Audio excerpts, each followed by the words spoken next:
inni biraa dhaabbanni Soofumar kaayolee gurguddaa 10 qabatee kan manaa bahe yoo ta'u kaayoon guddaan dhaabbata Soofumar hawaasa keenyaa bakka adda addaatti rakkataa jiran gargaaruudha. Tokkoffaan dubartoota diinagdeef hawaasummaan cimsuudha. Rakkoo uumamaaf namtolcheetiin namoota buqqaan gargaaruudha. Barnoota irratti hojjennaa, fayyaa irratti hojjennaa, rakkooleen adda addaa walitti bu'iinsa adda addaa yoo uumamu akka jaarsaatti ni hojjennaa, bishaan qulqulluu dhiyeessuu irratti ni hojjennaa, barnoota irratti akkasumas immoo qaama miidhamaa, ijoollee haadha abbaa hin qabne, namoota dadhaboo ni gargaarra. Kanaaf aadaa keenya guddisuu, tiksuu fi kunuunsuu irratti ni hojjenna. Akkasumas immoo rakkoolee naannoo kana yookiin nama keenya mudachuu danda'an dursinee riisarchii adda addaa dalaguun qaama dhimmi ilaallatu waliin furmaataaf ni hojjenna. Hanga irraatti dhaabbanni Soofumar yeroo adda addaatti qaama adda addaa deeggaraa turee jira. Ammallee gara duraatti kaayolee qabatee manaa bahe kana akka dhaabbata kamittuu guddisee hojjechuudhaaf abdii qaba.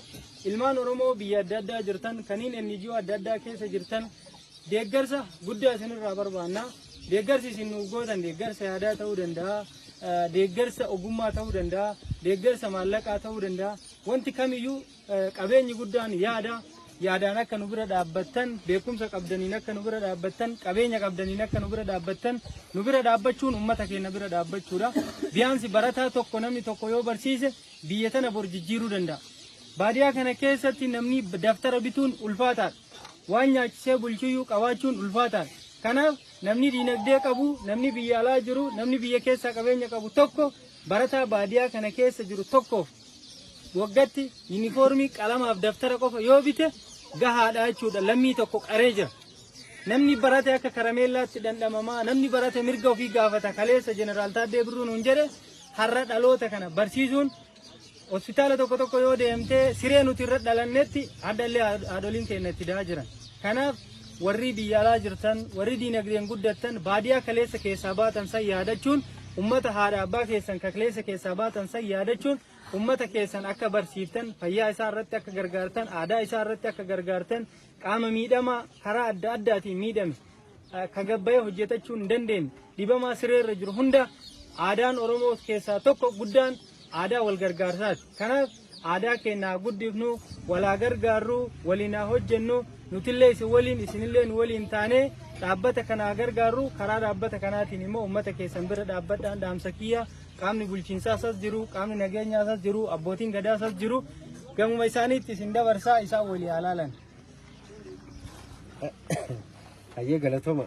An duraan dursee dhaabbata Soofumar Relief and Development Organization kanaafi Gifting Humanity sirriitti galateeffachuu barbaada.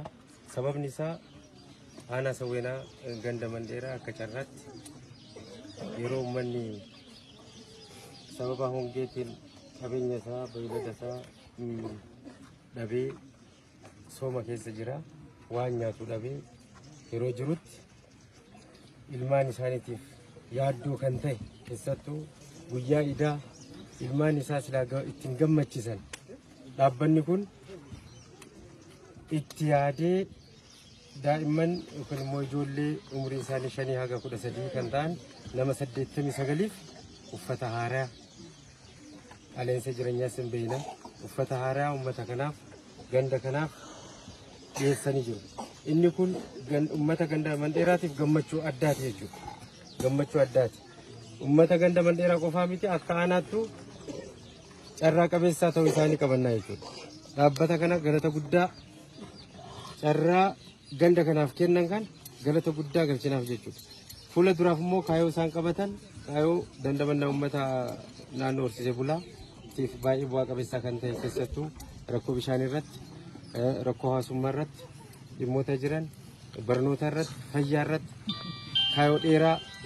kaayoo dheeraa fi uummata kana jireenya uummata kana jijjiiruu danda'u kaayyeeffatanii kan hojjetan ta'uu isaa sirriitti kan argine waan ta'eef bu'aa qabeessummaan dhaabbata kana jalqaba isaarraa jechuudha. Hundeeffamni isaa kaluu ta'us bu'aa qabeessaa akka ta'e ammarraa kan nutti mul'isee ta'uu isaati jechuudha. Kanaaf uummanni ganda Mandeeraas abbaa carraa taatanii ilmaan keessan gammachuu iidaa kanaaf argachuu isaaniitiif dhaabbata kana maqaa bulchiinsa aanaa Sawweenaatiin akkanaa galateeffattan kabajaan isin gaafadha jechuudha.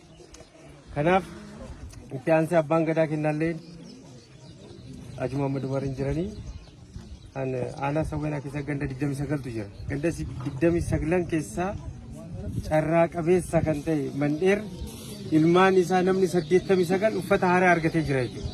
Uffata haaraa yeroo ammaa kanatti qaaleensa jireenyaa sin beekna. Uummanni kun immoo hongeen sababa hongeetiin nyaataa fi dheebuudhaan miidhamaa kan ture. Ilmaan isaa waan ittiin gammachiisu yeroo yaaddoo keessa jirutti dhaabbanni kun uffata haaraa ilmaan isaaniitiif nama 89 uffatu isaa waan baay'ee nama ajaa'ibsiisuu fi nama gammachiisudha jechuudha. Kanaaf carraa qabeessaa akka ta'e ibsuu barbaada. Itti aansee abbaa gadaa Sikomandoo Haji Muhammad Umar dhimma kanarratti dhaabbaticha kana sirriitti akkana galateeffatan isaan affeera jechuudha. Galatooma ani maqaan kiyya Haji Muhammad Umarii abbaa gadaa fi Sikomandooti. Ani dhaabbata kana yookaan garee tana rafaatiin hoogganamu kadhufu kana guddaa galatoomfadha. Sababni isaa maali? Dhufanii uummata kana keessa bu'anii ijaan laaluuf haga danda'anitti uummata kana uwwisuuf tokko kan. Kalamata ammoo akka biyyi ambaa nu gartu, akka dhaabbiin addaa nu gartu, akka mootummaan mataa isii nu gartu, akka guddinni mataa isii nu gartu, akka dhuunfaan ammoo abbaan qabeenyaa dhuunfaan isaa nu argu godhuu isaaniitiif baay'ee galatoomaa isin. Kanatti aansee nama tokkotu galaanni fudhate. Galaana wayita fudhate inni dabalatee namni tokko immoo daakkii beekaa ofii duraan wal dhabaa jaalala guddoon qabanii deemee dhabe.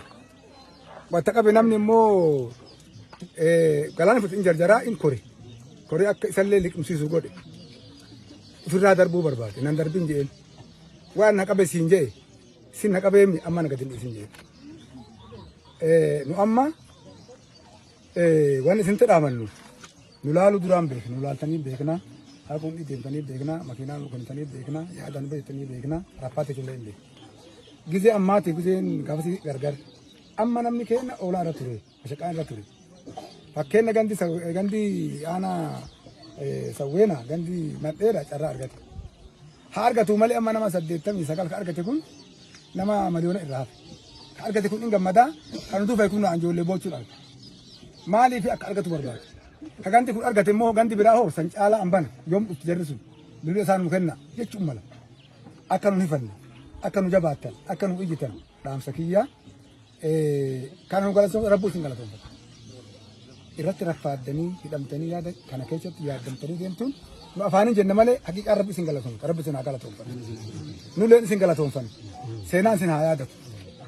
Kan isin hin jennaa amma immoo maanguddoo ganda Mandheeraa nama tokko ta'ee lama ta'ee isiilleen osoo hafuura baafattee galata dhaabbii tanaatii fi galata rabbiillee osoo gadi ta'echuu barbaadeetti nama lama akka tokko kun jechuu barbaade.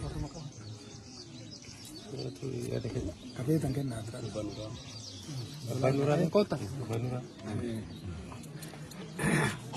Galatoomaadha. Amma carraa kennuu illee baay'een itti gammada. Amma waan jechuu barbaade waan maraa haqiiqaa rabbii keenya dalagaa ganama kana waan akka tasaa waan hin eegin ijoollee abbaan kalee wayaa itti bitachuu dadhabe. Ol deemee gad deemee isaa itti gurguree wayaa itti bitachuu dadhabe ijoollee 89 meeshaa haaraa uwwisuun kun baay'ee wanni tanarra gammannu jiru. Rabbiin keenyallee ijoollee takkitti yoo wayaa itti bitanii isiin gammadde jedhan. Akkasitti rabbiillee namarraa jaalata waan jedhaniif nu karaa keenyaan gammannee jirra. Rabbiillee isinirraa haa jaalatu. Kanaafuu waan jechuu barbaade akkuma reefu baana kana miidhama baay'ee qaba. Gandi keenya gandi aanaa sawweenaa bifa tokko qaba. Umaa waan walirra jirullee qaba. Bifti isaa tokko akka carraa ijoollee hanga kanaan gammannee jirra. Gandoota aanaa sawweenaallee akkuma reefu haajiin baana. Naqabiin awwaalaa singeen siin hin jenne eega qabde gannan dhiisinii san waan ta'eef sirriitti jabaattanii dhaabdi kun sirriitti jabaatee meeshaa kana as fidee amma waan biraa dhiisii nyaata namni yoo nyaate edana nyaate. Morgana mudaanee dabruu hin danda'a. Kafanaan kun akka waggaa kanaatti illee jiraachuu hin danda'a. Kajoollee kanarra tokkitti. Kanaafuu waan akkana waan mul'attu waan akka bishaanii taphannullee dhaabatan akkasii dhaabdi sun gaafa san akkatti gartee waldeenni sun nu ijaare jedhee namni duubatti hafillee daa'imni eegana dhufullee guddatullee dhaaba santu gaafa san akkatti nu ijaare jedhee waan akkasii beeku akkasiillee akka nu gargaartan galatooma ulfaadhaa isin bulchoonni aanaa illee warri abbootii gadaa kan dhuftanii nu laaltanii illee baga ganda keenya dhuftanii nu laaltanii galatoomaa jechuu barbaadeetti fixadha. Amma aduun na balleessite.